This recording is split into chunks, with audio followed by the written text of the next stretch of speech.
أنا كتير فرحت من حركة إخواتنا في المغرب ونعمل أخوة ونعمل عروبة، بس يعني أنا كتير فرحانة بهاي الأخوة بجد. حلمكم في شمال قطاع غزة برفرف. طبعا أنا حابب أوجه رسالة للشعب المغربي، لك حي ربكم، حي ربكم من قلب شمال قطاع غزة. هذا الفيديو طالع من شمال غزة. هذا عارفين لمين؟ هذا لأهل المغرب، كل الحب من شمال غزة. من شمال غزة كل الحب. هذا المغرب يا حبيبي، المغاربة رجال أولاد رجال المغاربة. شفت السوا في هولندا؟ قسما بالله العظيم المغاربة خففوا عن قلوبنا، وحياة الخلقنا خففوا عن قلوبنا. فالمشاهد اللي شفناها وهو يدعس ودعس فيهم. واحلى تحية للشعب المغربي من قلب غزة العزة. يعني وقف يعني أهل المغرب، يعني فيش ملاجئ يا حاج. يعني ايش؟ يعني فيش ملاجئ، يعني أهل المغرب دعسوا عليهم ايه؟ للصراصير، يعني الاسترداد. يعني تحياتي من قلب الشجاعية لأهلنا بالمغرب الشرفاء. بسم الله. في اتصال جاني من نتنياهو شخصيا. الو، انت ايش قصتك؟ مش جاي تخلص الحرب؟ الشباب فاير دمهم بدون الحرب تخلص، معك 3 ايام تخلص الحرب. اختم لي انا انه الحرب تخلص. سيتم وقف اطلاق نار. تعالوا وقفوا على الحرب. سيتم وقفه.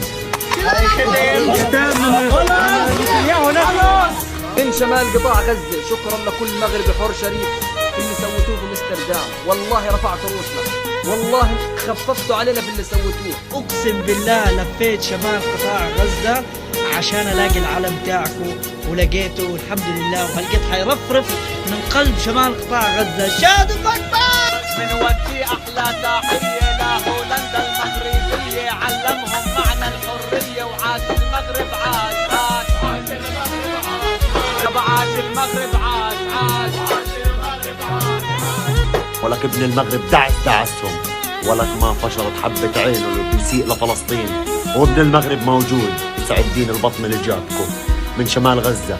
كل الحب لأهلنا وربعنا في المغرب، يسعد دينكم يا أهل المغرب. هنا غزة مصنع الرجال. أهلي في قطاع غزة عجبهم الاشي، يعني أنا بهمنيش مين يعجبه، أنا بهمنيش كل العالم، هذا كل العالم. أنا بوصل رسالتي لأهلنا في المغرب، ما زال أهل غزة شجعوكوا على الاشي هذا، هم أعجبهم الاشي هذا. فأنا بقول لك قسما بالله العظيم إنه الموقف تاريخي. أما باقي العالم هذا عادي، يعني يفرح ما يفرحش، ينبسط ما ينبسطش، أنا مش فارقة معايا. وأي واحد، أنا أهل المغرب عملوا الاشي هذا من أجل غزة، صح؟ من أجل فلسطين ومن أجل ديننا الإسلام ومن أجل حرقة الدم اللي عندهم. يعني أنا بقول للمغربي إنه كون سعيد. الغزاوي شهد لك على مراجلك، وأشهد بالله ما زال الراجل لا يعرف قيمة الرجال إلا الرجال. المواقف اللي عملتوها في أمستردام يا سلام،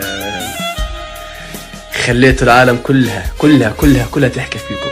دمهم حامي رجال يا أخي، والله رجال، أقسم بالله العظيم إنهم رجال، والله أسود الأطلس رجال. أنا بطلع أطفال غزة انبسطوا كتير، نساء غزة، ولكن اليوم في غزة مبسوطين كتير كتير كتير كتير الناس. فنياكم يا أهل المغرب، أقسم بالله العظيم نياكم، أبسطوا قلوب والله العظيم لا يعلم فيها إلا الله.